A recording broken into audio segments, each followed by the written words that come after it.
Chers auditeurs, Dear listeners, bonjour. welcome in Comme d'Archi Podcast Season 4 Saison 4, dans le monde fascinant des architectes. and in the architectural projects. Je suis Anne-Charlotte Deponte, passionnée d'architecture et docteur des universités en histoire de l'archi. I am one of the spokespersons of Anne-Charlotte, who is a PhD in architecture history. Merci Thank you d'être avec moi aujourd'hui. to be with us today. Et And maintenant, now, lundi en français, place au talent. and Wednesday, let's talk projects. In English, of course.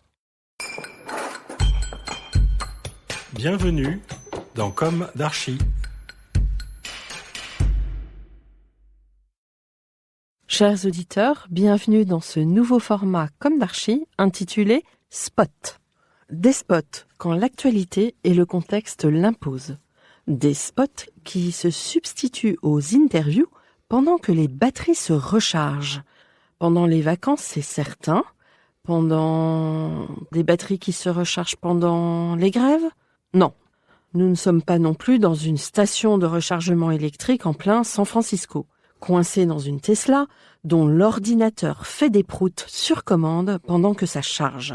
Claque technologique dans une ambiance un peu débile, image surréaliste que j'ai vécue il y a pas longtemps. Non.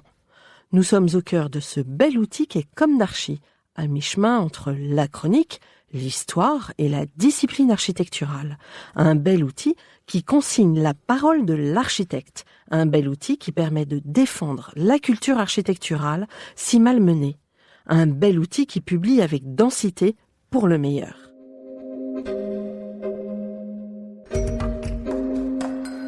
Dans la foulée de notre replay de la semaine dernière, retrouvez ici dans ce numéro une petite mise en perspective sur le sujet de ce patrimoine du XXe siècle malmené et sur les fondements de l'architecture du XXe siècle, cette formidable épopée de la modernité.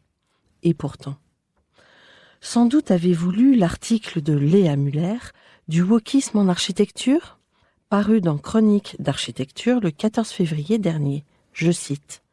Allant à l'encontre de préconisations publiques visant davantage à la réhabilitation, les annonces de démolition ou de transformation d'architecture remarquables du XXe siècle sont légion au nom, toujours, de l'inattaquable développement durable. Et si ces projets visaient surtout à supprimer des villes, une époque constructive dérangeante pour l'opinion publique. Le wokisme a-t-il atteint l'architecture ? Léa Muller cite les bâtiments menacés. La cité Jardin de la Butte Rouge à Châtenay-Malabry, le tripode de l'INSEE à Malakoff, la caserne de pompiers Jacques Vion à Toulouse, ou encore le Mirail, toujours à Toulouse, ou encore la synagogue de la rue Copernic à Paris. La tour 3e, dont nous parlions dans la rediffusion de la semaine dernière, en a fait totalement les frais de cette attitude. Avant la démolition, le sujet avait été généreusement relayé par mon article dans AMC ou encore dans les 100 MO du paysage où j'écrivais Avenir. 3e Cergy. Il est une page d'histoire d'avant le premier choc pétrolier où paysage et architecture se mêlaient tout autant qu'aujourd'hui. Et oui, on n'a rien inventé. Mais du paysage actuel, engoncé dans nos villes, nous ne retenons que les maigres pots de fleurs. Et nous ne préservons que trop peu le meilleur. Les promesses argentées feraient-elles perdre le Nord ? En fait, il s'agissait de mettre le doigt sur les intérêts de la promotion immobilière sur l'immense réserve foncière que représentait le parc paysager de la Tour 3e à Cergy. Depuis, ça a été démoli et réalisé. À ce sujet, j'écrivais aussi peine. L'architecte Paul Deponte, architecte international du XXe siècle, formé à la lumière de Mies van der Rohe, et José-Louis Certes, qui fut aussi associé de Marcel Lotz, nous a quittés il y a plus de 10 ans déjà. Dans le paysage de Cergy, son architecture la plus remarquable, que j'imaginais aussi la plus pérenne, est vouée à disparaître. Car les pouvoirs publics locaux ont jugé préférable d'abattre la tour 3e, pourtant totalement constitutive du paysage de la ville nouvelle. On réhabilite l'autre, et fade tour bleue de Cergy, et l'on y détruit l'hymne à l'intelligence constructive. Car en effet, la tour 3e représente une prouesse inégalée de l'architecture métallique. façade autoportante en acier dit Corten, sise dans un poumon de verdure. L'architecte aimait à penser la ville à l'anglo-saxonne, non différenciée de ses espaces verts, à une époque où le foncier était généreux, certes. Une générosité paysagère, aujourd'hui détournée et prise d'assaut. Léa Müller, elle, conclut dans son article. À une époque si certaine de sa domination technique et technologique sur les précédentes, d'aucuns semblent oublier qu'un projet urbain n'est pas effaçable avec un coup de gomme dans Photoshop et que la signification d'un ouvrage est autant celle de son temps que de l'histoire qui le précède. À l'heure de la résilience des villes, de la reconstruction de la ville sur la ville, les maîtres d'ouvrage oublient que les traces du temps et de la mémoire ne doivent pas toutes être effacées. Fin de citation.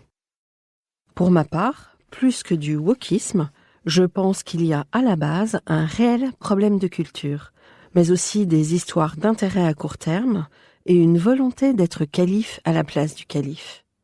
L'architecte est à l'acte de construire ce que le médecin est à la santé, incontournable. Certes, dans un projet, toute l'équipe doit être reconnue. L'architecte, puis à la base le porteur du projet, le promoteur, le client, en exécution l'entreprise et tous les satellites, tous ces fabricants de dispositifs incroyables, innovants, ingénieux, mais aussi les techniciens, les programmistes, etc. Et pardon à ceux que j'aurais oubliés. Mais, entre parenthèses, à force de vouloir tout citer et tout mettre au même niveau, on brouille les pistes. L'architecte reste celui qui dessine dans l'espace, qui porte la responsabilité de ce dessin, de ces matières qu'il convoque, et pour longtemps. L'architecte est le garant de la discipline dans son incarnation culturelle. L'architecte, un sacré personnage. Parmi les sacrés du XXe siècle, justement, il y a Mies van der Rohe, celui qui a indéniablement influencé Feu Paul de Ponte, dont le parcours va être rediffusé les 2 prochains vendredis. Paul de Ponte, aussi auteur de Feu la Tour Troisième. Pour mettre en perspective cette période de l'histoire de l'architecture que je juge pour ma part absolument remarquable, retrouvons-nous dès lundi prochain avec un spot inédit sur quelques morceaux choisis de Mies van der Rohe, car l'architecte, je cite, a participé aux moments les plus décisifs des débats autour de la nouvelle architecture, tantôt comme propagandiste actif, tantôt sur un mode critique. Il a partagé les conceptions fondamentales des modernes et s'est considéré comme un membre de l'avant-garde pionnière des temps nouveaux, qui luttait pour un art nouveau, conforme aux conditions de la vie moderne. Il s'agissait au seuil d'une ère nouvelle de rompre avec le passé, de se libérer du poids d'une tradition surannée et d'accepter sans préjugés les exigences du présent. Cette attitude correspondait à un sentiment moderne de la vie, ouvert sur l'avenir, qui intégrait le rythme et la vitesse, les techniques et les constructions des temps nouveaux. Fin de citation.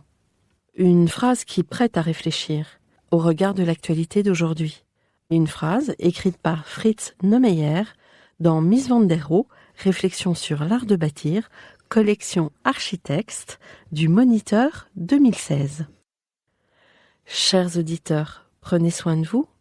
Au revoir.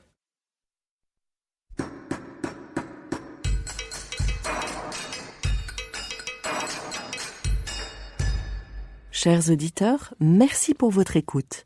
Merci à Julien Rebourg, réalisateur, qui nous accompagne sur la partie son. N'oubliez pas de retrouver nos sujets en avant-première sur Instagram à l'adresse @comdarchipodcast. Si vous aimez ce podcast, favorisez sa diffusion en lui donnant 5 étoiles sur Apple Podcast, plus un petit commentaire, ou sur votre plateforme de podcast favorite. Et surtout, abonnez-vous pour écouter tous nos épisodes gratuitement. À bientôt, et d'ici là, prenez soin de vous.